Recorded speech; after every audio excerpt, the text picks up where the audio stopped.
Esther, chapter 8. On that day did the king Ahasuerus give the house of Haman the Jews' enemy unto Esther the queen. And Mordecai came before the king, for Esther had told what he was unto her. And the king took off his ring, which he had taken from Haman, and gave it unto Mordecai. And Esther set Mordecai over the house of Haman. And Esther spake yet again before the king, and fell down at his feet, and besought him with tears to put away the mischief of Haman the Agagite, and his device that he had devised against the Jews. Then the king held out the golden scepter toward Esther. So Esther arose, and stood before the king, and said, If it please the king, and if I have found favor in his sight, and the thing seem right before the king, and I be pleasing in his eyes, let it be written to reverse the letters devised by Haman, the son of Hammedatha the Agagite, which he wrote to destroy the Jews which are in all the king's provinces.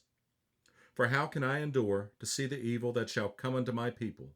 Or how can I endure to see the destruction of my kindred?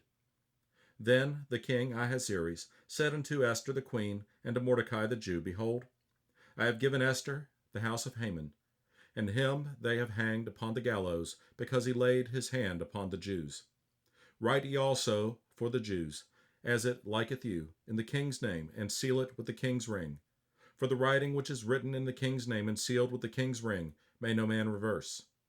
Then were the king's scribes called at that time, in the 3rd month, that is, the month Sivan, on the 23 day thereof.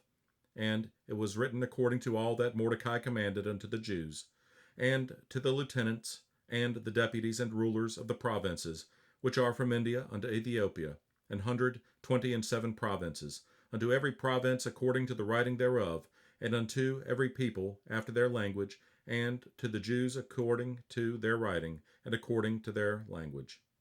And he wrote in the king Ahasuerus' name, and sealed it with the king's ring, and sent letters by posts on horseback, and riders on mules, camels, and young dromedaries, wherein the king granted the Jews which were in every city to gather themselves together, and to stand for their life, to destroy, to slay, and to cause to perish all the power of the people and province that would assault them, both little ones and women, and to take the spoil of them for a prey.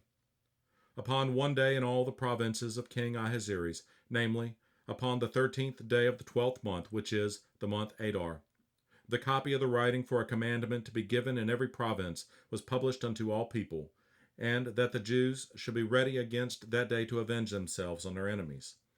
So the posts that rode upon mules and camels went out, being hastened and pressed on by the king's commandment, and the decree was given at Shushan the palace. And Mordecai went out from the presence of the king in royal apparel of blue and white, and with a great crown of gold, and with a garment of fine linen and purple. And the city of Shushan rejoiced and was glad. The Jews had light and gladness and joy and honor. And in every province and in every city, whithersoever the king's commandment and his decree came, the Jews had joy and gladness, a feast and a good day. And many of the people of the land became Jews, for the fear of the Jews fell upon them.